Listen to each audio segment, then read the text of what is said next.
How's it going, guys? It's Eclipse here and welcome to today's World of Tanks video. We are looking at some of the key positions you can take on maps to be able to deal more damage and to stop having those games where you feel like you're getting 15 and 0'd and you can't really have an impact because your team have just disappeared within the game. I think that this is a good way of showing you a couple of things that you need to be thinking about in World of Tanks if you're trying to get better, or at least if you're trying to perform better in World of Tanks. And that's something that I have struggled with in the past, is decision making, and I think that is one of the key aspects of the game that actually enables you to perform much better, is actually taking that subjective kind of mentality, throwing it out the window, and then just deciding for yourself in each specific game that you are going to do a specific kind of task depending on where your team goes. So it's all about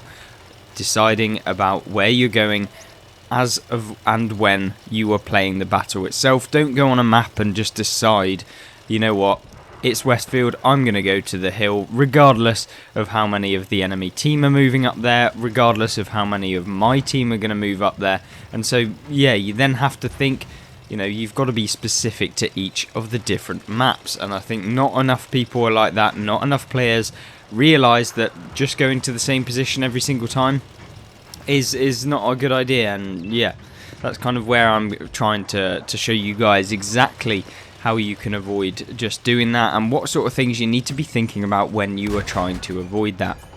So what you see me doing here is, well, of course, I usually will move up towards the top left of the map in around B2, B3 area. You know, obviously that's a key area of the map, and if you lose that area you can significantly have some problems. And I guess that, you know, we're going to have to deal with those problems because, yes, as a tank on my own within this game, I'm not going to be able to, in a basically paper tank, be able to deal with the heavy tanks and mediums and anything that goes up there on my own. Like, that is where I've decided, you know what, I'm going to have to take a defensive position, which of course is where I'm at now, being able to outspot opponents that are pushing on the right hand side, because if we don't get rid of the tanks on the right hand side of this map, we are then going to get sandwiched, and trust me, when you get spit roasted, it's not particularly the best idea within World of Tanks.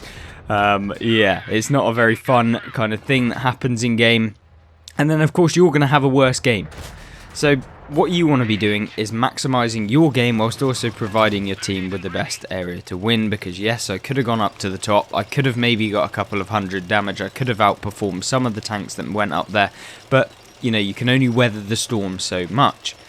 And of course already we've picked up 1500 damage, and I can almost assure you that we wouldn't have picked up that much damage if it was for the fact that we stayed up in the top and we actually went to the position we were originally intending to go. Now, we are trying to put pressure on the people that are coming towards our cap, because if we don't put early damage within to them, and that's something you want to be thinking about, is maximise your opportunity, because not all damage is equal. Yes, putting damage out later on in the game is the same as having actual damage results before, but what I'm trying to kind of focus on there is that yes, you can deal damage at the end of the game, but if you aren't dealing damage quick enough, you may end up with the fact that a lot of teammates have been taken out of the game, meaning that you're going to be one versus, you know, a couple of tanks all in one. Now, unfortunately, as with the Excalibur, it doesn't take artillery shots very well. We take that nasty one right there, meaning that we are now on 268 hit points out of 750. Doesn't really matter though, because now, using this tank, we can use this position over here, which is, trust me, one of the best positions on this map if you have camo. And if you don't have camo, what you want to be doing is taking your tank up to the right hand corner or up into the hill area where you can fight it out and duke it out. Or alternatively, if you really do want to camp, then I guess you can take it to the southern or southeasterly kind of point on the map instead. And we take another hit there, unfortunately, which means that we are now pretty much a one-shot, well, at least capable of getting one shot by pretty much them all in the game. Now what you'll see me doing here is making sure that we can put damage to our opponents, making sure that we aren't taking too many risks, and that we can basically get the victory, because that's what your play world of tanks for. And there we go, we've managed to pick up 2,900 damage in a tier 6 tank with no real difficulty. I guess the key thing within this game was deciding that we are going to move from our traditional position. That yes, I really do love playing that hill area. I think that you can be very dynamic and versatile, but if your team don't go there, it's never a position that you want to do. And so that is why I think that you have to be a little bit more situational, a little bit more specific to the map and the team and the way that your team are playing to be able to come up with these victories. So there we go. That is just one game. We're going to show some other positions and give you a bit more of an analysis of why certain maps, certain tanks perform better in different areas, and where you can go with each tank to be able to perform better. So we'll move on to the next gameplay now. The next bit of gameplay, unfortunately we didn't manage to capture the very first 50 seconds of the game. Yeah, it doesn't really matter because we haven't particularly done anything. It's because I went away, came back, and yeah, now we'll move on from this point. But this game is a perfect example of how you can use tanks that maybe aren't the fastest in the game, something like an Excalibur where you did actually have a bit of mobility, but in the Pantera, considering it plays like a pretty standard medium tank, although it does have that auto reloading function, we can essentially show you how medium tanks can be used in game, and then we'll go into a gameplay in some of the slower and tanks that you can't necessarily make those split-second decisions to trundle halfway across the map. But what you see here is the majority of our team have kind of stayed over in the middle section. We haven't really pushed out too much, and so I need to be that pushing force to be able to get into a position that enables a crossfire. Now crossfires are something that people always forget about in World of Tanks, and that they are so valuable, and I cannot basically say how much they really do make a massive difference within the game. And of course what you want to be doing is focusing the right kind of opponents when you're coming into that crossfire position, because if you can help your team push through one flank, it enables you to not only have better damage games yourself, because you can move, you can go into a different position, you can then decide what you're going to do, and then you can also turn around and help out another flank within the game. And what you see here is, of course, we haven't done too much, and we are putting in a couple of rounds into the Black Prince, although one of them was just the worst aim I think I've ever seen in my entire life. I hit a building. But what you see me doing here is not playing super aggressively. I'm kind of just being a little rat, basically. I'm just kind of pecking at people, grabbing people, scratching them, and just being a complete pest, to be honest with you. Now, knowing that there isn't too many tanks and that our team haven't really got the vision to be able to consistently spot them, I think it's time that I became the frontline spotter for our team.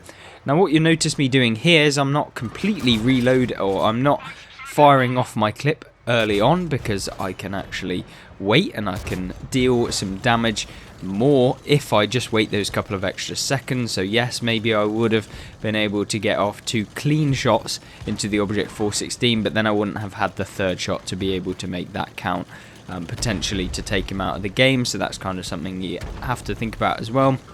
Now, seeing that our team have pushed very nicely through all of the areas of the map, we are now pushing quite aggressively. Of course, we have got support, which we're looking down in the bottom right hand corner in our map, and that is something you need to be doing as well. Use your map. Many people, I don't know why it is, they've got the compass on, you cannot see the map, you cannot make tactical decisions, you cannot be strategic about where you're going to be going if you have that kind of map, because it just doesn't show you enough information to be able to make valid decisions that will win you games. And so that is kind of my viewpoint on that.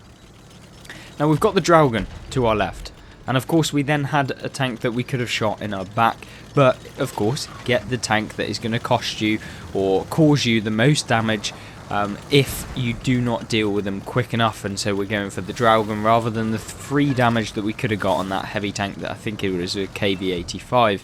Now what you notice me doing here is most players may have just gone straight in without fully reloading, but of course that's not a good idea when the Dragon can basically 2-shot us if he's loading the Hesh rounds that tank gets.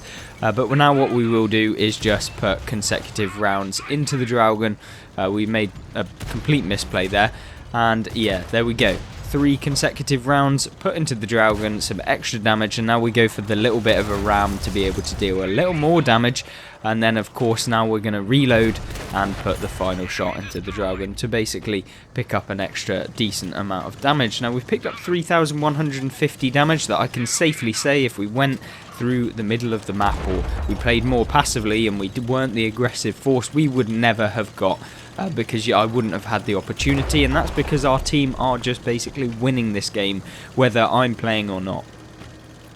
Now 3,600 combined damage is no bad game, let's certainly not say it is, but what you'll see is kind of this feature where your best games are when you make decisions that basically enable your team to progress, because if your team lose, of course you're not going to have the best position to win the game or to get enough damage, because if they lose too bad, then yeah, you're not going to be able to get that damage.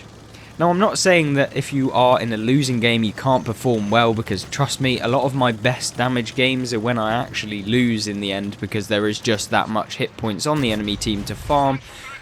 But if you want to have consistent damage games, then of course you need to take the point of action in your games to be able to put yourself in the right position, and I think these 2 gameplays really are trying to show that.